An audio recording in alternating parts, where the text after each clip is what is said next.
Hi, Alyssa. I didn't want to provide you with a generic Full Lives 2.0 document, so I decided to put together a presentation with the hope this will give you a better understanding of the approach we're taking.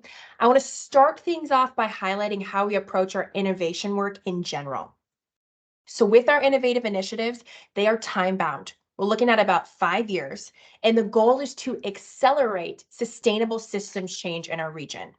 Over the 5 years, we harness everything United Way can bring to the table: relationships, fundraising, grant making, capacity building, convening, and policy change.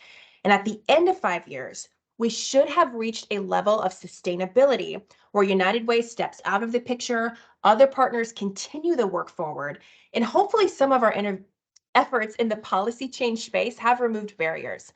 Our intent with innovation is never to be involved in perpetuity. So to ensure over 5 years, we truly accelerate systems change. In years 1 and 2, we co-create and test promising models and strategies with our partners. Then in years 3 through 5, we amplify and scale strategies that work to support lasting change.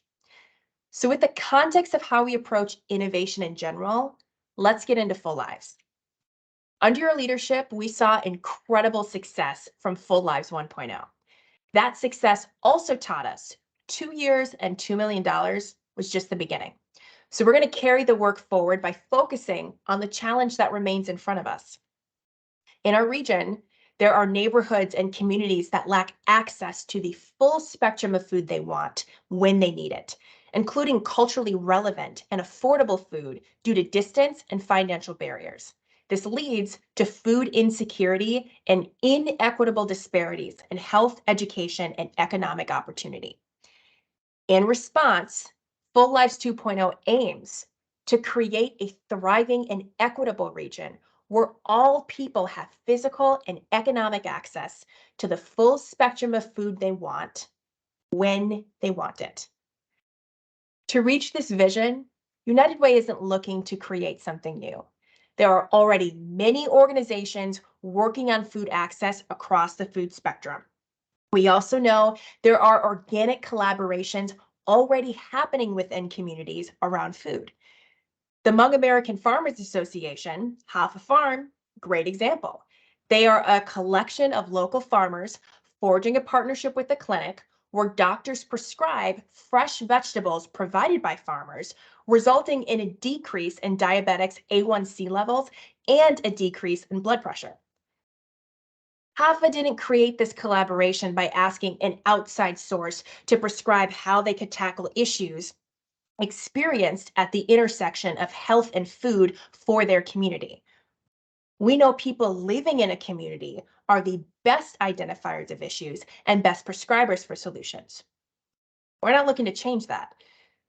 But what United Way can do is take existing efforts happening around food access in a community and make them more efficient to scale impact. And that is Full Lives 2.0. Now I'll call out a couple pivots. First, Full Lives is shifting from a neighborhood focus to a regional focus. Food insecurity can look very different from one community to the next, so we want to make sure we honor the nutritional, dietary, and cultural needs specific to each community we work in. The second pivot I've already mentioned. Full Lives will focus on individual organizations and collaborations that are already working in a coordinated response within their community's food systems. Full Lives 2.0 acknowledges all communities look different. We know there is work already being done, so we're asking, what is it you're doing? How are you leading this work? And how can we amplify your efforts to create larger impact? And when our community impact team shared this Full Lives vision and approach with an existing collaboration, their response was, we haven't heard of anyone else doing it this way. We need Full Lives. So what does success look like? At the end of 5 years, we want to see partnerships established and endure beyond our initiative. This takes us back to our approach with all of our innovation work. After 5 years, we want to achieve sustainability that allows United Way to step out of the picture and the work still moves forward. Second, those partnerships unlock economic impact of a community, because economic impact is a driver of systemic change. Third, communities are engaged and investing in where residents live, work, and play.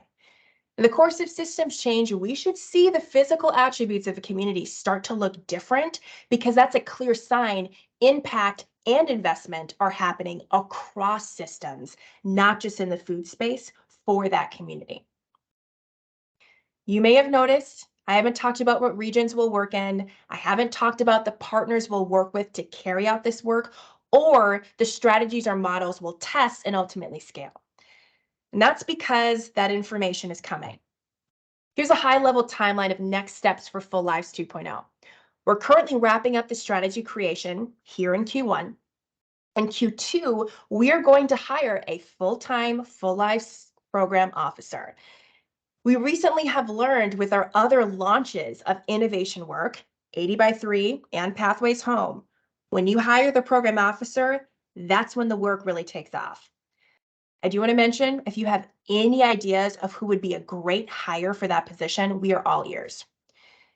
Q3, we are going to finalize recruitment and have the first meeting for the Full Lives Advisory Group.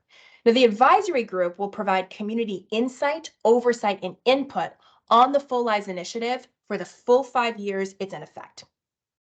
Q4, we'll post our first funding opportunity through Full Lives, and in 2024, program takes off.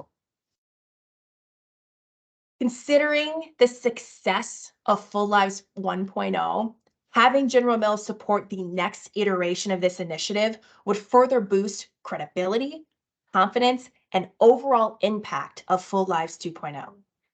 We want to partner with you in any capacity around Full Lives, so we would greatly appreciate the opportunity to apply in your next grant cycle.